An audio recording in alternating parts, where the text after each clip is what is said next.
Hi గారు hi guys నా పేరు కళ్యాణ్. ఈరోజు మన టాపిక్ వచ్చేసి అడోబ్ ప్రీమియర్లో టెక్స్ట్ టూల్ ఎలా యూజ్ చేయాలి. సో ఓకే, టెక్స్ట్ టూల్ ఎలా ఉపయోగపడుతుంది అనేది ఈరోజు మనం చూద్దాం. ముందుగా ప్రీమియర్ ఓపెన్ చేసుకొని టూల్ బాక్స్ నేనేదో ఒక ప్రాజెక్ట్ అనేది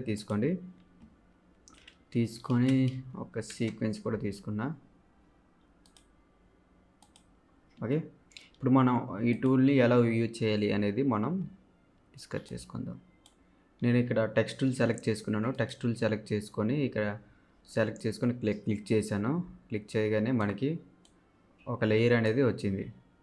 సో గ్రాఫిక్ అనే ఒక లేయర్ అనేది వస్తుంది. ఆ లేయర్ పైన మనం టైప్ చేస్తే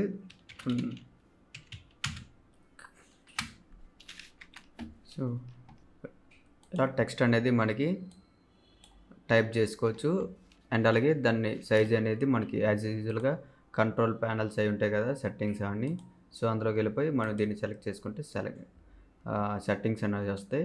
మనకి ఇక్కడ టెక్స్ట్ అని ఉంది కదండి. మనకి టెక్స్ట్ అనే దాంట్లో ఫాంట్స్ అండ్ అలాగే అది ఏ థీమ్లో ఉండాలి, రెగ్యులర్లో ఉండాలా, బోల్డ్లో ఉండాలని టెక్స్ట్కి సంబంధించిన సెట్టింగ్స్ అనేసి మొత్తాన్ని ఇక్కడ ఉంటాయి. సో మనకి ఏ టైప్ కావాలంటే ఆ టైపు. అండ్ అలాగే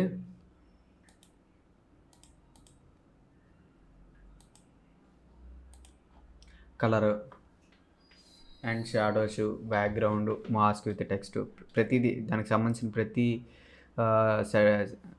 టెక్స్ట్ సంబంధించిన ప్రతి సెట్టింగ్స్ అనేవి మనకి ఇక్కడ చూపిస్తాయి. ఎందులోని ఫస్ట్ మనం దీన్ని సెలెక్ట్ చేసుకుంటే ఇప్పుడు ఏదైతే లేయర్ ఉందో ఆ లేయర్ మీద ప్రెస్ చేసిన తర్వాత మనకి ఇక్కడ గ్రాఫిక్స్ అనే దాంట్లో టెక్స్ట్ అని చెప్పేసి ఉంటుంది. నెక్స్ట్ అలాగే వెక్టర్ మోషన్ అని ఉంటుంది. దీనికి ఇవేంటంటే ఇది యానిమేషన్కి సంబంధించినవి. సో ఇక్కడ మనం ఎలా యానిమేషన్ చేయాలా ఆ టెక్స్ట్ అనేది సో దీంట్లో ఉంటుంది. అండ్ అలాగే టెక్స్ట్ అనే దాంట్లో మనకి ఫాంట్స్ చూడండి, ఒకసారి చూపిస్తున్నా. ఫాంట్స్ మారుతున్నాయి కదండి. సో ఇలా అనమాట. ఫాంట్స్ మనం ఏమైనా మార్చుకోవచ్చు, రెగ్యులర్, అవుట్లైనింగ్, ఇవన్నీ మన ఆప్షను. ఇది సైజ్ పెంచాలనుకుంటే ఇక్కడ పక్కనే ఉంటుంది స్కేల్, దాని సైజ్ అనేది మనం పెంచుకోవచ్చు. సో మనకి ఎంతవరకు కావాలో అంతవరకు సైజ్ పెంచుకొని సో మనం అనేది యూజ్ చేసుకోవచ్చు.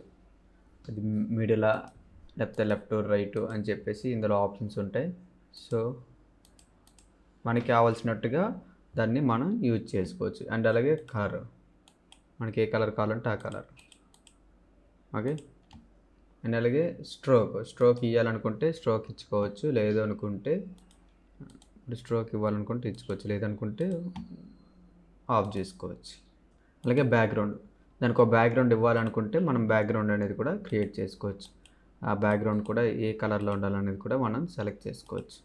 ఓకే, మనం ఇచ్చే టెక్స్ట్ మీదే డిపెండ్ అయి ఉంటుంది మనకి ఏం కావాలి వద్దు అనేది, అది మన చాయిస్. అండ్ అలాగే టెక్స్ట్ బ్యాక్గ్రౌండ్ సైజ్ ఎంత ఉండాలి, అది డల్గా ఉండాలా లేదంటే ఎలా ఉండాలి అనేది, అది మళ్ళీ ఏ షేప్లో ఉండాలి, కర్వ్డా అని చెప్పేసి ప్రతిది కూడా ఉంటుంది. షాడో ఇవ్వాలనుకుంటే షాడో ఇచ్చుకోవచ్చండి. ఇక్కడ మనం దానికి సంబంధించిన సెట్టింగ్స్ అనేసి ఇక్కడ ఉంటాయి. ఒపాసిటీ, అది షాడో ఎంతవరకు ఇంక్రీజ్ చేసుకోవచ్చు, షాడో అనేది ఎంత ఉండాలి అనేది మనకి ఇక్కడ చూసుకోవచ్చు. అలాగే ఇది యాంగిల్, ఏ యాంగిల్లో షాడో కావాలి అనేది. ఓకే, ఇది దాని డెస్టినేషన్, డెప్త్, సైజు అనేవి మనకి నార్మల్గా ఫోటోషాప్లో ఏ సెట్టింగ్స్ ఉంటాయో సేమ్ అట్లానే ప్రతిదానికి టెక్స్ట్ టూల్ అనే దానికి ప్రతి సెట్టింగ్స్ అలాగే ఉంటాయి. అండ్ అలాగే మాస్క్, ఇది అదే ఏదైనా ఒక మాస్క్ తీసుకుంటే మాస్క్ మీద అప్లై చేసుకోవచ్చు. ఓకే గైస్, ఇది టెక్స్ట్ టూల్. సో వరి ఏం అవసరం లేదు. ఇది మనం ఎలా యూజ్ చేసుకోవాలనేది అది మీ మీద డిపెండ్ అయి ఉంటుంది. ఇప్పుడు మీరు ఏదైనా ప్రాజెక్ట్ చేశారనుకోండి, కింద సబ్ టైటిల్స్ ఇవ్వాలనుకుంటే ఆ టైప్లో ఇవ్వచ్చు, లేదు అనుకుంటే ఏదైనా షార్ట్ ఫిల్మ్ చేశారనుకుంటే ఎండింగ్లో రోలింగ్స్ ఇవ్వచ్చు, లేదంటే ఏదైనా ఒక వీడియోకి స్క్రోలింగ్ ఇవ్వచ్చు, ఏదైనా హెడ్ ఏదైనా మెన్షన్ చేయాలనుకుంటే అది మెన్షన్ చేయొచ్చు. సో రకరకాలుగా ఈ టెక్స్ట్ టూల్ అనేది మనం యూజ్ చేసుకోవచ్చు. అది మనం యూజ్ చేసుకున్న దాన్ని బట్టే ఉంటుంది. Okay,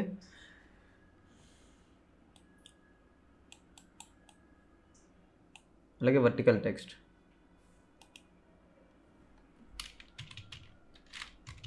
same.